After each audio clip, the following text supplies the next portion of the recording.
Today we are going to start the very first chapter of chemistry, and that is related to basic concepts of chemistry called mole concept. तो आज के दिन हम लोग इस chapter को mole concept को शुरू कर रहे हैं। हमारे यहाँ अभी लॉकडाउन चल रहे हैं और पूरे देश में अब 10th के रिजल्ट सीबीएसई के डिक्लेयर हो चुके हैं और 12th के भी रिजल्ट डिक्लेयर हो चुके हैं। तो बहुत सारे बच्चे जो 12th पास किए हैं वो आगे चल के यदि केमिस्ट्री ऑनर्स में नाम लिखाना चाहते होंगे तो उसके आवेदन की प्रक्रिया भी कई विश्वविद्यालयों में शुरू हुई है। हमारे यहाँ भागलपुर विश्वविद्यालय में भी ऑनलाइन आवेदन की प्रक्रिया जल्द ही शुरू होने वाली है और जो बच्चे 11th में एडमिशन लेना चाहेंगे उनके लिए बिहार बोर्ड में आज लास्ट डेट है, वो अप्लाई भी करेंगे 17 तारीख को और उन्होंने बहुत सारे बच्चों ने अप्लाई किया होगा। तो अप्लाई करने के बाद लिस्ट आएगा, उनका नामांकन हो जाएगा, लेकिन आप सबके मन में ये दुविधा होगी कि पढ़ाई हमारी कैसे होगी। तो ऐसे नए बच्चों के लिए जो अभी स्कूल से जस्ट पास करके आगे 11 क्लास में एडमिशन लेंगे, कॉलेज में जाएंगे, टीएनबी कॉलेज में हमारे यहाँ 1024 बच्चों का नामांकन होता है आईएससी में, जो बच्चे केमिस्ट्री निश्चित रूप पर पढ़ते हैं और करीब बहुत सारे बच्चों के द्वारा आवेदन दिया जाता है केमिस्ट्री पढ़ने के लिए, साइंस पढ़ने के लिए टीएनबी कॉलेज में। तो इन सारे बच्चों के लिए जिनका नामांकन होगा या नहीं होगा, जो हमारे इस क्षेत्र के हैं, उनके लिए जो पहला चैप्टर है केमिस्ट्री का वो मोल कॉन्सेप्ट है। मैं आज उसकी चर्चा शुरू करने जा रहा हूं और बीएससी ऑनर्स में भी जो बच्चे जाएंगे उनको भी इस चैप्टर से काफी फायदा होगा, ऐसा मेरा विश्वास है। तो छात्रों,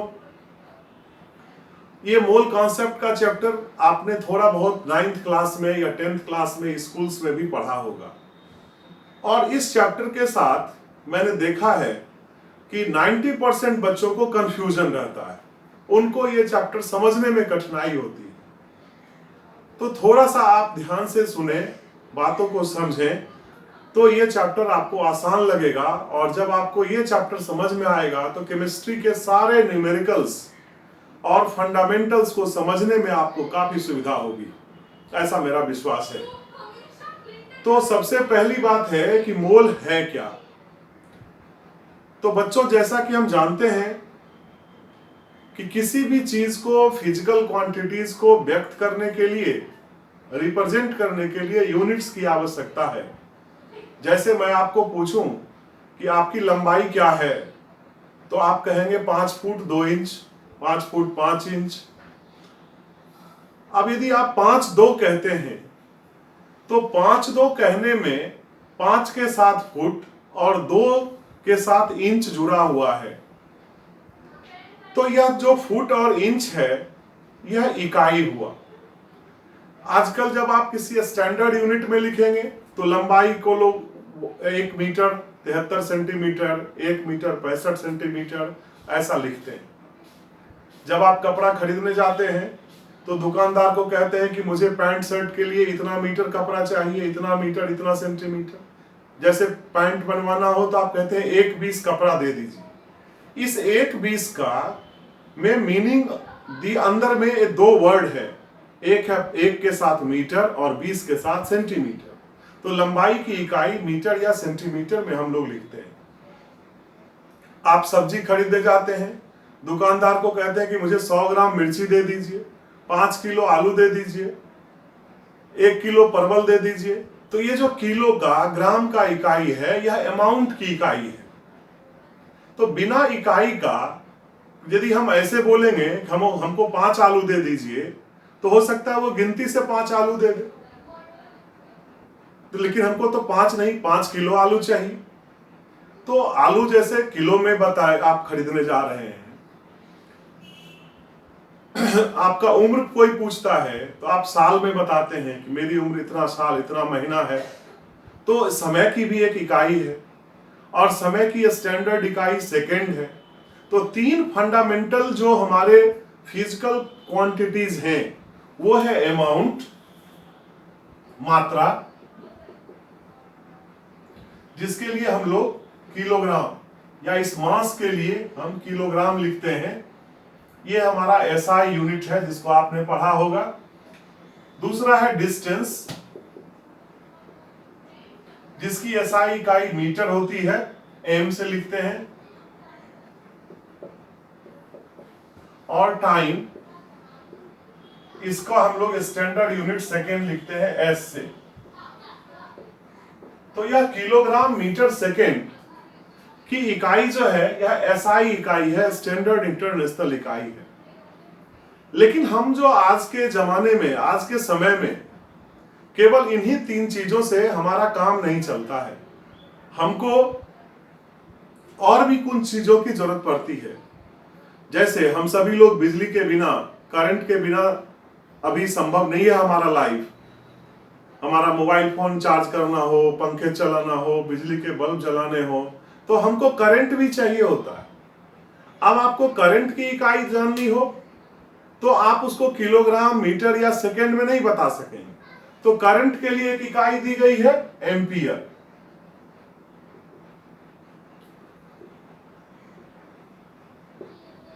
एम्पियर ए से लिखते हैं हम लोग। एक प्रकाश जैसे है कि कभी कितना कम प्रकाश है, कभी ज्यादा है, तो प्रकाशीय तीव्रता के लिए, ल्यूमिनस इंटेंसिटी के लिए एक इकाई लिखते हैं, कैंडेला। और हमारा कभी कभी, अभी कोरोना का टाइम है, कोरोना के एक लक्षण में हम कहते हैं बुखार आना भी एक लक्षण है। तो हमारा जो नॉर्मल बॉडी टेम्परेचर है वो 98 डिग्री के आसपास होता है। यदि 99 हो जाता है, 100 हो जाता है, तो हम कहते हैं कि ये फीवर हो गया। अब 98, 99 के साथ एक यूनिट जुड़ा हुआ है, और आप सभी लोग जानते हैं कि वह यूनिट क्या है, फ़ारेनहाइट का यूनिट है, सेल्सियस का यूनिट नहीं है। लेकिन जब हम मौसम की बात करते हैं, कभी गर्मी का समय होता है तो हमारा टेम्परेचर 35 डिग्री, 40 डिग्री दोपहर का हो जाता है। जाड़े का दिन होता है तो हमारा टेम्परेचर जो है वो 5 तक नीचे गिर जाता है। कश्मीर के क्षेत्र में, लद्दाख के क्षेत्र में, जहां हमारी सेना अभी रह रही है, वहां टेम्परेचर कभी कभी -5, -7 अभी रह रहा है। और जाड़े के दिन में तो यह टेम्परेचर -30 हो जाता है, जहां हमारे सैनिक काम करते हैं।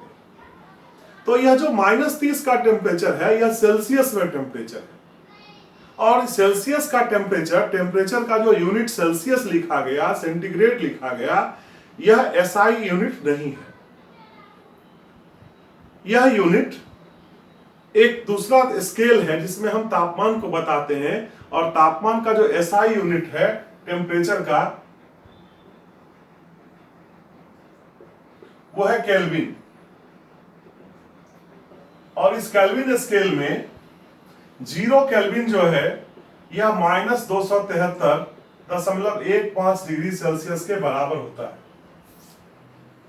तो अभी हम लोगों ने 6 तरह की चीजें लिखी, और यह 6 चीज जो है इसका बेसिक यूनिट स्टैंडर्ड इंटरनेशनल के द्वारा एसआई यूनिट में क्या क्या यूनिट है, तो एक बार फिर से मैं रिवाइज करता हूं। मात्रा की इकाई किलोग्राम, डिस्टेंस की इकाई मीटर, टाइम की इकाई सेकेंड, और करंट की इकाई एम्पियर है, ल्यूमिनस इंटेंसिटी कैंडेला, और टेम्परेचर केल्विन है।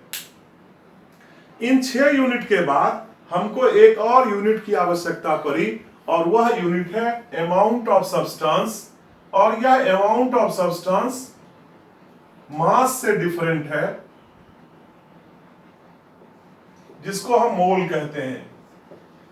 तो यदि कोई पूछता है तो एक शब्द, एक वाक्य में क्या कहा जा सकता है कि मोल क्या है, तो यह एक इकाई है। किस चीज की इकाई है, तो किसी पदार्थ की मात्रा को, सब्सटेंस की मात्रा को बताने की इकाई है। अब यहीं पे थोड़ा सा कंफ्यूजन आता है बच्चों को कि जब मात्रा के लिए हमने किलोग्राम लिखा, तो यहां एक दूसरी इकाई को देने की आवश्यकता क्यों पड़ गई, मोल की आवश्यकता क्यों पड़ गई।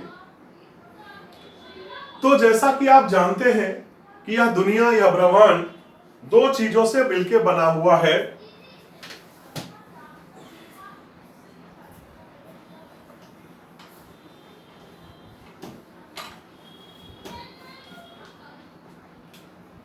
ये जो पदार्थ है, ये यूनिवर्स दो चीजों से मिलकर बना है, एक है मैटर और दूसरा है एनर्जी, पदार्थ और ऊर्जा। पहले हम कहते थे कि मैटर अलग है और ऊर्जा अलग है, लेकिन आज के समय में हम कहते हैं कि मैटर और एनर्जी एक दूसरे में कन्वर्टेबल है, और जितना भी एनर्जी है दुनिया में, चाहे वो प्रकाश की एनर्जी हो, साउंड की एनर्जी हो, या किसी भी electromagnetic radiation, x ray, UV, IR की एनर्जी हो, यह सारी एनर्जी मास से ही जनरेट हुई है।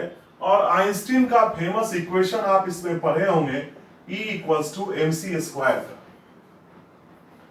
तो यह जो मैटर है यह किससे बना हुआ है, पहले हम लोग इसकी चर्चा करते हैं। तो यह मैटर कहता है कि यह अणुओं से बना है, मॉलिक्यूल से बना है। किससे बना है? अणुओं से। प्राचीन भारतीय जो ऋषि मुनि थे उसमें से एक का नाम काफी महत्वपूर्ण है इस समय इस टॉपिक के लिए, वो है ऋषि कनाद। वो कनाद कण से आया है और उनका नाम कुछ और था, लेकिन चूंकि वो हमेशा कणों के बारे में बात करते थे तो उनको कनाद ऋषि कहा गया। उन्होंने इस परिकल्पना को आपके लोगों के सामने रखा था कि जो भी दुनिया में बड़ी चीजें हम देखते हैं वह बड़ी चीजें एक्चुअली छोटे चीजों से बना हुआ है। जैसे आप पत्थर के एक टुकड़े को घिसते जाए तो वो बारीक हो जाएगा, और बारीक होते होते वो बालू के कण में आ गया। अब वो जो बालू का कण आप देखते हैं वो एक्चुअली पहाड़ के बड़े बड़े पर्वत का वो टुकड़ा है जो नदियों के धारा में टूटते हुए, टकराते हुए उतने छोटे रूप में आ जाता है। लेकिन वह जो बालू का कण, जो छोटा से छोटा कण भी आप दिखते हैं, उसको भी हम यदि ग्राइंडर में डालेंगे थोड़ा और वो महीन हो सकता है। और महीन होते होते एक स्थिति ऐसी होगी जब उसको सबसे छोटे रूप में आ जाएगा। तो जो उसका सबसे छोटा हिस्सा होगा, जो छोटा रूप होगा, टूटते टूटते टूटते टूटते जो सबसे छोटा रूप होगा, वह रूप उसका अणु कहलाता है। क्या कहलाता है? अणु कहलाता है। लेकिन यह अणु किससे बना हुआ है? तो डाल्टन ने एक से ध्यान दिया था, यह अणु भी परमाणुओं से बने हुए। किससे बने हुए? परमाणुओं से, एटम से बने हुए। तो आगे चल करके हम लोग यहां पढ़ेंगे भी एटॉमिक स्ट्रक्चर या atomic nature of the matter. तो हम लोग एक बार यहां से देखते हैं, ये एटम्स, एटम से मॉलिक्यूल और मॉलिक्यूल से पदार्थ बनता है। अब यह एटम कितने छोटे हैं? तो कहता है ये इतने छोटे हैं कि इनको हम अपने आंखों से या सामान्य माइक्रोस्कोप से, इलेक्ट्रॉनिक माइक्रोस्कोप से भी नहीं देख सकते। यह एटम इतना छोटा है। तो यह एटम जो है यह कॉन्स्टिट्यूएंट है सभी दुनिया में जितने तरह के पदार्थ हैं। आप मान लो कि अपने बाजार में निकलते हैं, तरह तरह की चीजें देखते हैं, खाने पीने की चीजें देखते हैं, टॉफी है, सब्जियां हैं, अनाज हैं, दालें हैं, खिलौने हैं, प्लास्टिक के, सजीव निर्जीव, जो भी चीज देखते हैं वह इन्हीं एटम या एलिमेंट से बने हुए हैं। अब जैसे अंग्रेजी भाषा में 26 लेटर्स हैं, 26 लेटर्स हैं ए से लेकर के जेड तक, और इन 26 लेटर से ही लाखों करोड़ों की संख्या में शब्द बने हैं, और इन शब्द से सेंटेंस बनते हैं। Words makes the sentence. फिर सेंटेंस से आप सोचिए पैराग्राफ बनता है। एक पैराग्राफ में कोई भाव आता है, फिर उसमें कई पैराग्राफ जुड़ करके पूरी स्टोरी बन जाती है।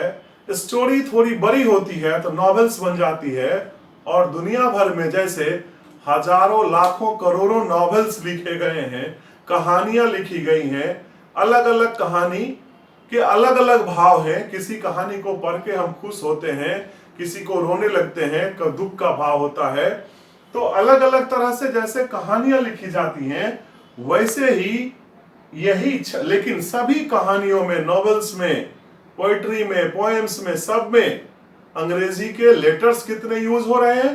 केवल 26।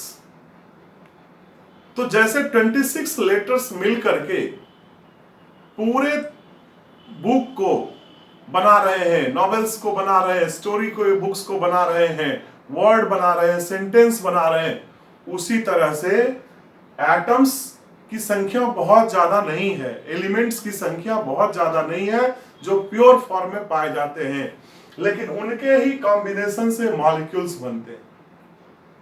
और फिर छोटे मॉलिक्यूल्स आपस में कंबाइन करके बड़े मॉलिक्यूल्स बनाते हैं, जिनको हम लोग कंपाउंड्स कहते हैं।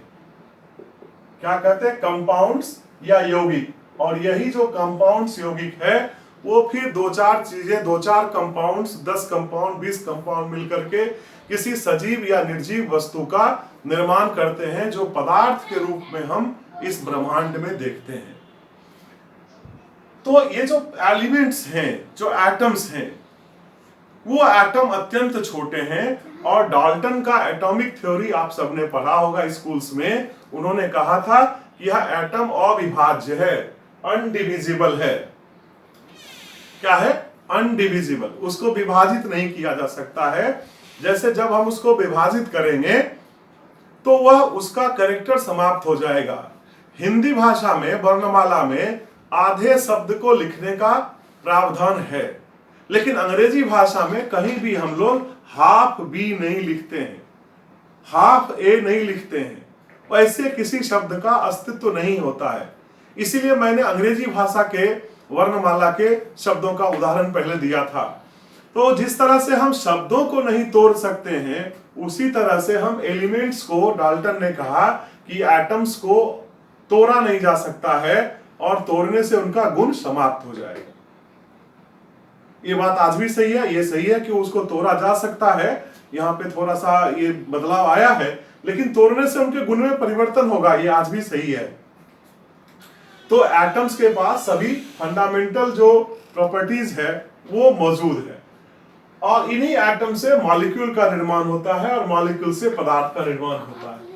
अब यह जब बहुत छोटे हैं, तो इतने छोटे एटम्स का मास हम कैसे लिखेंगे?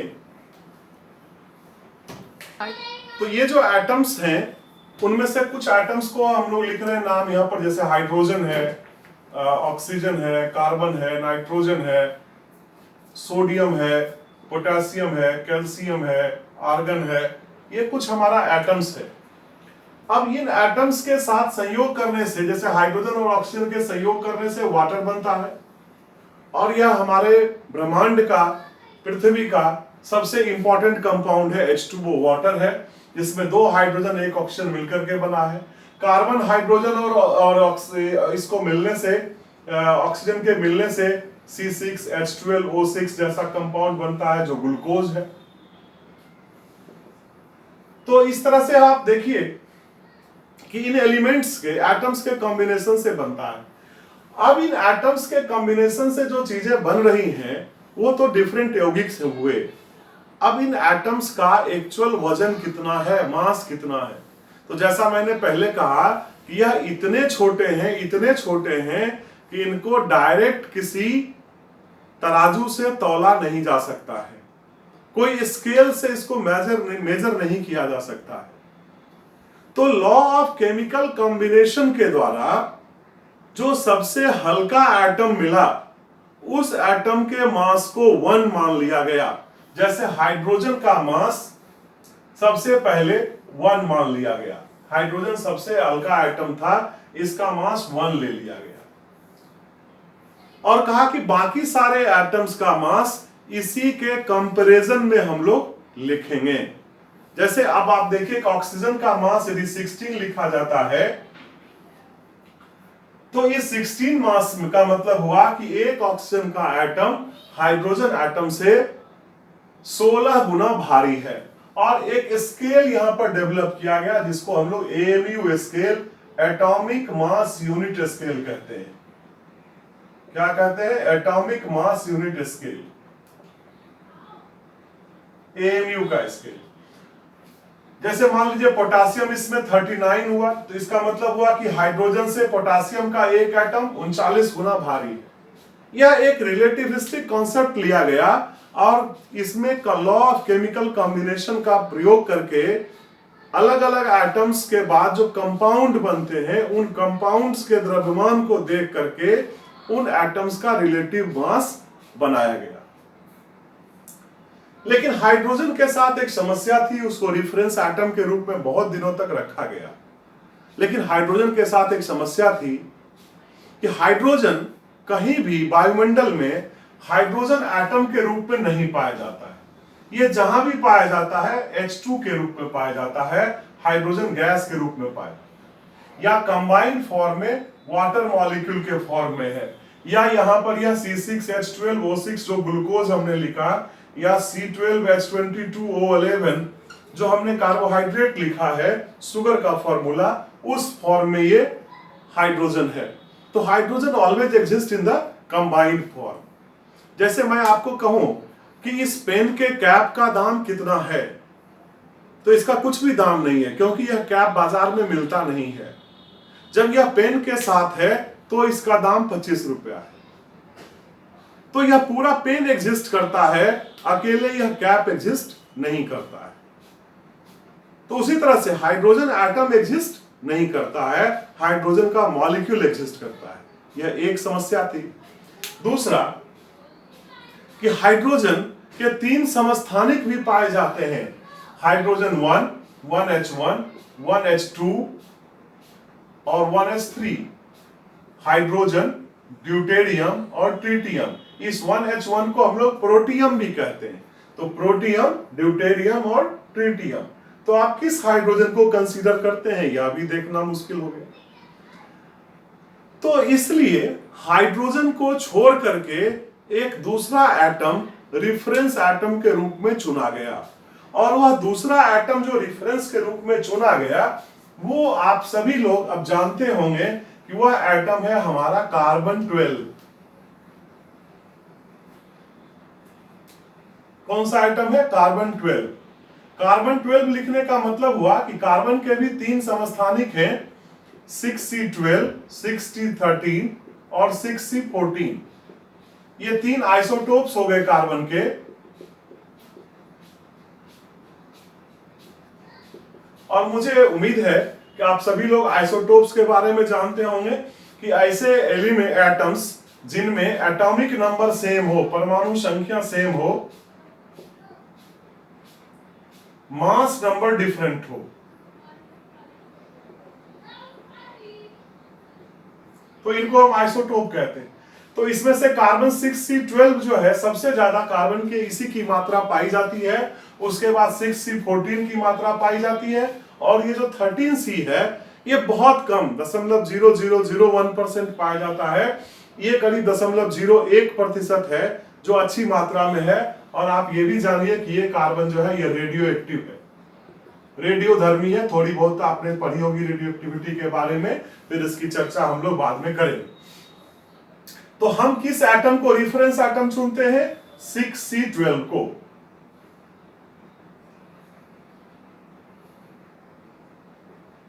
और इसके मास को 12.000 U माना जाता है। क्या माना जाता है? 12.000 U एटॉमिक मास यूनिट का। अब शॉर्ट फॉर्म हम लोग लिखते हैं U, unified mass. U stands for unified mass. क्यों? क्योंकि जैसे यदि हम वाटर का मास लिखें तो वाटर का मास आप लिखेंगे H2O में 2 + 16 तो 18। अब यह वाटर है क्या? मॉलिक्यूल। और वाटर का मास यदि 18 AMU लिखेंगे तो आपको लगेगा यह एटॉमिक मास यूनिट में मॉलिक्यूल का मास क्यों लिखा जा रहा है? तो थोड़ा सा कॉन्ट्राडिक्शन होने लगा था, तो लोगों ने इस A को छोड़ दिया और कहा कि इसको MU में लिखेंगे। किस में लिखेंगे? MU में, मास यूनिट में। लेकिन फिर लगा कि मास का तो एक अलग ही यूनिट है, किलोग्राम वगैरह, ग्राम, किलोग्राम, मिलीग्राम, ये मास का यूनिट है, तो थोड़ा कंफ्यूजन होगा। इस कंफ्यूजन को दूर करने के लिए आज के दिन AMU has been changed with U, unified mass. इसको ध्यान रखना है। तो हम इस वाटर का मास अभी लिखते हैं 18U। ग्लूकोज का मास लिखेंगे C6H12O6, यानी बारचक 72, 72 प्लस 12 प्लस 16, 6 96, तो 6 4 10, 180 U। तो U is the your unit for the mass of a molecule। ध्यान दीजिए, यह मास ऑफ ए मॉलिक्यूल के लिए है। तो कार्बन 12 का मास 12.000 U लिया गया। दशमलव के 3 अंक तक हम क्यों लिखते हैं?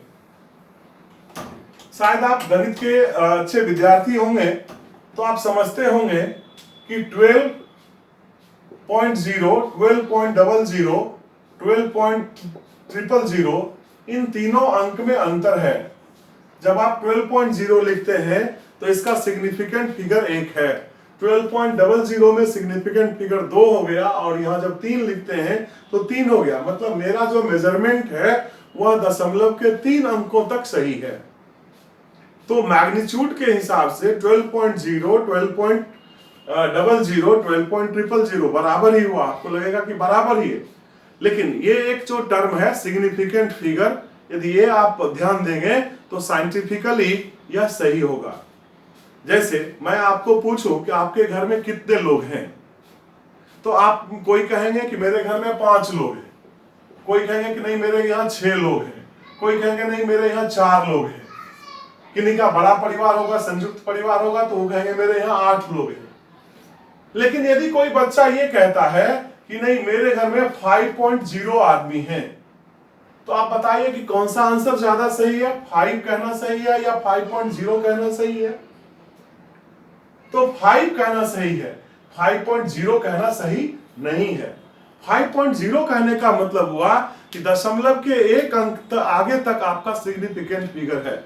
यानी कि कभी कभी आपके घर में 5.2 भी आदमी हो सकते हैं क्या? 5.4 भी हो सकते हैं क्या? 5.3 भी हो सकते हैं क्या? तो ये नहीं हो सकते हैं। आदमी जब भी होगा तो 4 होगा या 5 होगा, 6 होगा या 8 होगा।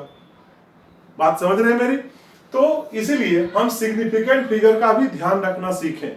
और ये सब सारी चीजें एनसीईआरटी का जो पहला चैप्टर है बेसिक कॉन्सेप्ट्स इन केमिस्ट्री, उसमें अच्छे तरीके से लिखा गया है।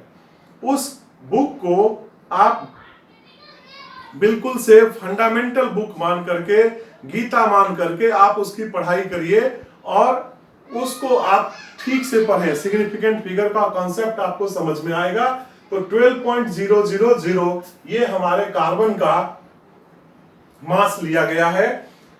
और यह भी क्यों लिया गया है? तो चूंकि कार्बन का में न्यूट्रॉन की संख्या 6C12 में न्यूट्रॉन की संख्या 6, प्रोटॉन की संख्या भी 6, इलेक्ट्रॉन की संख्या भी 6 है। न्यूट्रॉन और प्रोटॉन के मास का जोड़ करके जो संख्या बनती है, उस संख्या को हम लोग उसका मास नंबर कहते हैं। और इस मास नंबर को यहां 12.000 यूनिट मास लिया गया। किसी दूसरे एटम, मॉलिक्यूल या आयन का मास इसी कार्बन 12 के मास के रिलेटिव रूप में लिखा जाता है। यानी कि जैसे हम लिखते हैं कि सिल्वर का मास 107.89 U है। इसका मतलब क्या हुआ? 1 atom of silver is exactly 107.89 times heavier than 1/12 of the mass of C12। यानी कि यदि सिल्वर का मास हम 107.89 U लिखते हैं, इसका मतलब क्या हुआ कि सिल्वर का एक एटम कार्बन 12 के एक एटम के 12वें भाग से 107.89 गुना भारी है। तो मेरी बात समझ में आई होगी आज के लेक्चर में। आज हम लोगों ने केमिस्ट्री को इंट्रोड्यूस किया, AMU स्केल के बारे में बताया और कार्बन 12 को स्टैंडर्ड मानते हुए बाकी के सारे जितने भी एटम है, मॉलिक्यूल है, जैसे कोई मॉलिक्यूल मान लो हम लोग लिखते हैं AgCl, तो AgCl का मास अब क्या होगा? तो Ag का मास है 107.89 क्लोरीन का मास 35.45, अब दोनों को जोड़ देंगे तो 9 5 14, 8 4 12 1 13, 7 5 12 1 13, 10 3 13 1 14, 143.34. So this is in unit U ही इसमें लिखना है, तो AgCl का मास 143.34 यू हुआ यूनिफाइड मास में। इसका मतलब क्या हुआ कि एक मॉलिक्यूल AgCl, मैं क्या बोल रहा हूं, एक मॉलिक्यूल AgCl कार्बन 12 के 12वें भाग से 143.34 टाइम्स हेवियर है। तो U क्या है, AMU क्या है? यह एक रिलेटिविस्टिक मास यूनिट सिस्टम है जिसमें हम अपने छोटे एटम्स, मॉलिक्यूल्स या आयंस का मास एक्सप्रेस करते हैं। अब अगली क्लास में हम लोग डिस्कस करेंगे कि कैसे हमारा यह यूनिट का मास, यूनिफाइड मास, जो मास हम बाहर बोलते हैं ग्राम में, किलोग्राम में, मिलीग्राम में, उसके साथ यह कैसे जुड़ा हुआ है। जैसे हम कहते हैं कि 1 ग्राम 1 किलोग्राम का 1000वां हिस्सा है, तो किलोग्राम और ग्राम में एक संबंध है, रिलेशन है। वैसे ही हमारे इस यूनिफाइड मास यू में और ग्राम में एक रिलेशनशिप हम लोग डेवलप करेंगे, या किलोग्राम में एक रिलेशनशिप डेवलप करेंगे, ताकि जैसे पाउंड और ग्राम में एक रिलेशनशिप है, तो उसी तरह से मास के अमाउंट के डिफरेंट यूनिट्स का एक रिलेशनशिप हम लोग डेवलप करेंगे अगले क्लास में, और तब मोल कॉन्सेप्ट के बारे में थोड़ा और अच्छे से आप समझ पाएंगे। Thank you.